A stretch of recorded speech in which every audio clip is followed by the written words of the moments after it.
Been doing Presbyterian campus ministry at a Presbyterian-related school for 30 years. I've been an ordained Presbyterian minister for longer than that, and a Presbyterian my whole life.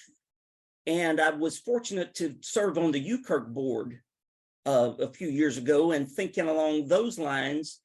And all that together leads me to, has led me to think about what's distinctive about the Presbyterian voice in higher education ministry. And then that led to just thinking about what's distinctive about the Presbyterian voice in general. And so I wanted to spend some time and put together these Bible studies to help Presbyterians and other people think about what's distinctive about the way that Presbyterians go about living out our relationship with God in Jesus Christ. And so it's been great fun. I studied Presbyterian church history once upon a time, and just so lots of different reasons I wanted to produce something about the Presbyterian, the distinctiveness of the Presbyterian way of being Christian.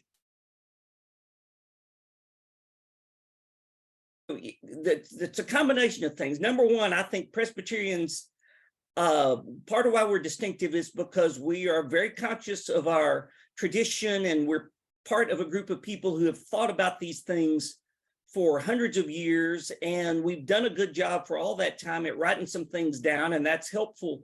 There's some continuity in the Presbyterian tradition that's useful, but also Presbyterians have always been good at addressing changes in the culture. We don't stand pat. We don't think about things the way we did 500 years ago or even 50 years ago. And so we're good at continuing to think together and to pray together and to study the Bible together.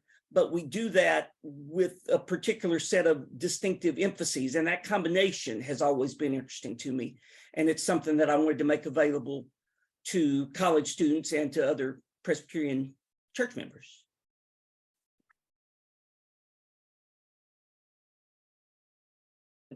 In my head, there's a real intentionality to the order of these things. And the first thing is, it was very important to me to begin, as we're talking about Presbyterian distinctiveness, we got to start by going to the Bible.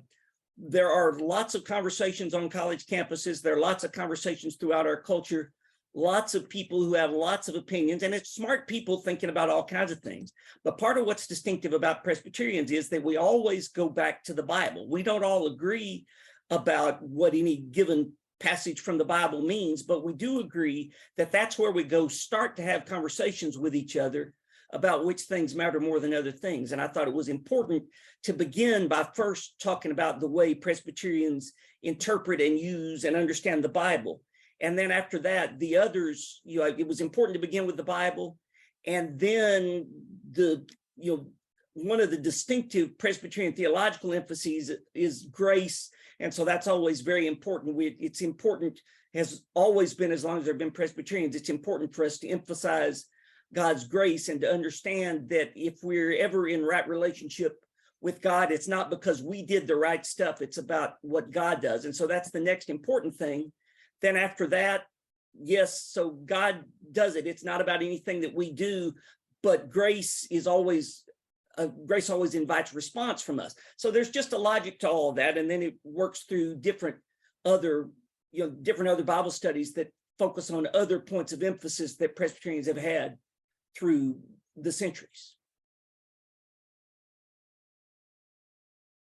And I've been doing Bible study with Austin College students for 30 years. And I was thinking a lot about that as I was writing this material originally. And it's intended to be informal and conversational. There's a flow to it all. But what I want to do is get down as much as possible on paper. So it's easy and appropriate to skip things that you want to skip. But I wanted to try to have the material out with beginning, middle, and an end so that it would be accessible to different people in different places, so that the material would be again, accessible and easy to use by lots of different people in rooms where I will not be.